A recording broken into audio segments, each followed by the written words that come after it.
Zelensky को fighter jet मिल भी गए तो वो फाइटर पायलट कहां से लाएंगे?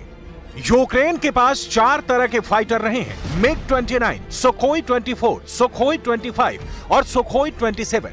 ये सभी सोवियत संघ के दौरान बनाए गए विमान हैं, जो या तो युद्ध में करीब करीब खत्म हो चुके हैं या अब चुनिंदा ही बचे हैं। इसलिए ज़ेलेंस्की लगातार फाइटर जेट की मांग कर रहे हैं। सवाल है कि अगर ज़ेलेंस्की को जहाज मिल भी गए तो उनको उड़ाएगा कौन? क्योंकि पुतिन के हमले में यूक्रेन की वायुसेना के बेहतरीन और अनुभवी पायलट भी मारे जा चुके हैं। अब उनके पास बहुत ही यंग यानी नए पायलट ही बचे हैं, जिनको ज्यादा अनुभव नहीं है। और अगर ज़ेलेंस्की को नाटो से नए जहाज मिले भी तो वो पश्चिमी टेक्नोलॉजी वाले होंगे और उन पर ज़ेलेंस्की के लिए ट्रेनिंग देना भी मुश्किल हो जाएगा। इसलिए ज़ेलेंस्की के सामने यूक्रेन की एयर पावर को खड़ा करने के लिए 3 बड़े चैलेंज हैं। पहला, यूक्रेन को नाटो से लड़ाकू विमान मिलने चाहिए ताकि रूस को काउंटर कर सके। दूसरा, विमान उड़ाने के लिए फाइटर पायलट चाहिए, क्योंकि पायलट के बिना विमान किस काम का। तीसरा, पायलट को तैयार करने के लिए वक्त यानी उनको ट्रेनिंग देने के लिए कम से कम 6 महीने चाहिए। इसमें 3 महीने उड़ाने की ट्रेनिंग और अगले 3 महीने उसे उड़ाकर बमबारी या लड़ने की ट्रेनिंग शामिल है। एयरफोर्स को लेकर यही चुनौती ज़ेलेंस्की के लिए सबसे बड़ी टेंशन की वजह बन गई है, क्योंकि यूक्रेन की वायुसेना अब तक सोवियत टेक्नोलॉजी वाले विमान ही उड़ाती आई है। उसके पास नाटो के जहाज आज की तारीख में आ भी जाएंगे तो वो उनको फौरन ना उड़ा पाएंगे और ना ही उन्हें उड़ाकर रूस की वायुसेना का मुकाबला कर पाएंगे।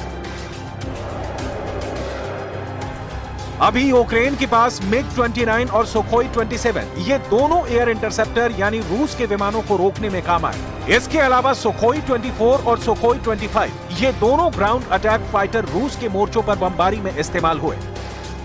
लेकिन अब मुश्किल नहीं है, यूक्रेन को जहाज भी चाहिए और उन्हें उड़ाने वाले पायलट भी चाहिए। ज़ेलेंस्की के सामने 3 फाइटर जेट हैं। ये उनकी डिमांड भी है, ऑफर भी है, जो मंजूर भी हो सकते हैं और कैंसिल भी। इसमें सबसे बड़ा नाम है F-16 का, दूसरा नाम है मिराज 2000 का और तीसरा नाम सामने आया है यूरोफाइटर टाइफून का।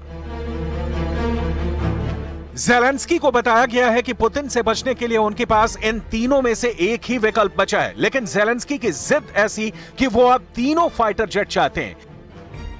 ज़ेलेंस्की युद्ध जीतने के लिए या कहें कि रूस से बचने के लिए तीनों फाइटर जेट चाहते हैं।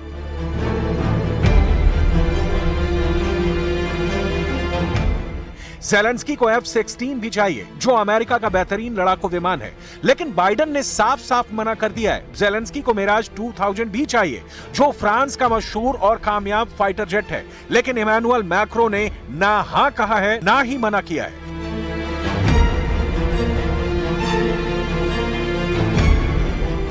ज़ेलेंस्की को नई जनरेशन का यूरोफाइटर टाइफून भी चाहिए। हालांकि ब्रिटेन ने कहा है कि ऐसा मुमकिन नहीं, क्योंकि विमान पर ट्रेनिंग देने पर ही बहुत वक्त लग जाएगा।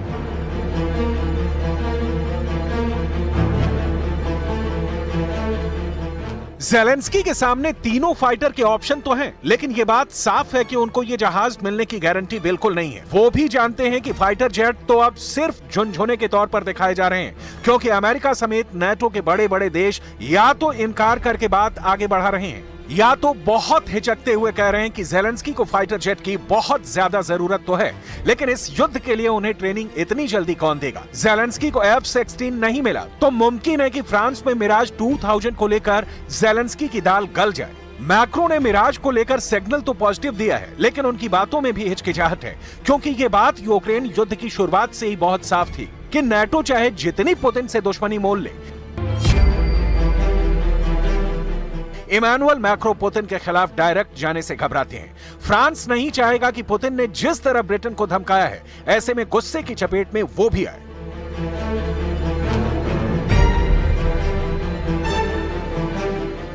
ज़ेलेंस्की की डिमांड देखते हुए 3 बातों में फ्रांस की नीयत साफ साफ झलक रही है। वो मिराज या किसी और तरह के फाइटर के लिए बहुत बच बचाकर कदम उठाना चाहता है।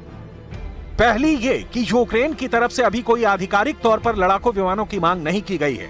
दूसरी बात ये कि विमानों का इस्तेमाल रूस के खिलाफ नहीं होगा और यूक्रेन उनसे सिर्फ अपनी हिफाजत करेगा। और तीसरी बात ये कि यूक्रेन को विमान देने से खुद फ्रांस के पास हथियारों की कमी नहीं होनी चाहिए।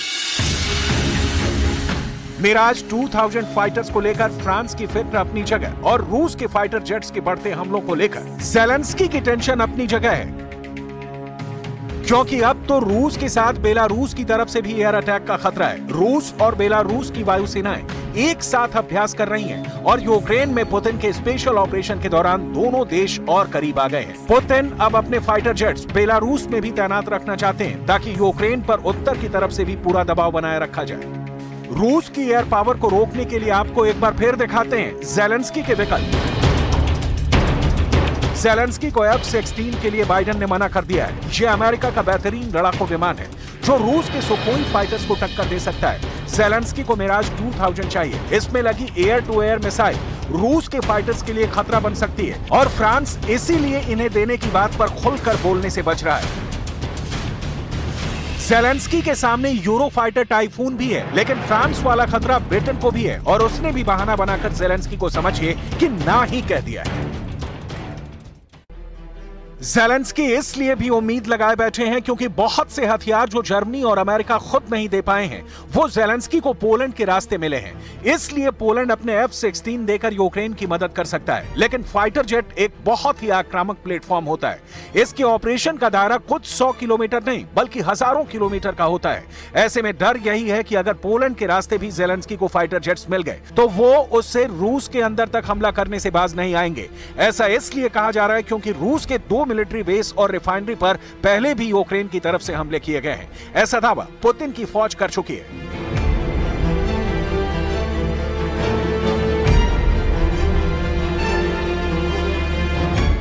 तो ज़ेलेंस्की की फाइटर जेट्स वाली डिमांड पर अमेरिका ने ना कह दिया है। ब्रिटेन ने साफ साफ मना कर दिया है।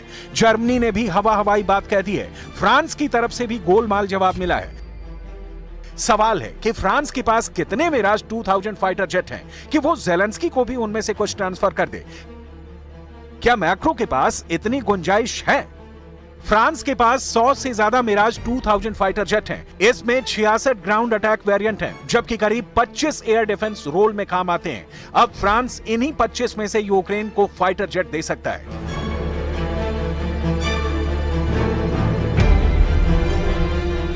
क्योंकि यही ज़ेलेंस्की की जरूरत है और ग्राउंड अटैक वाले जहाज देने का मतलब होगा कि वो रूस के ठिकानों पर भी बमबारी करेंगे, जबकि एयर डिफेंस फाइटर सिर्फ रूस के विमानों को काबू करने में काम आएंगे।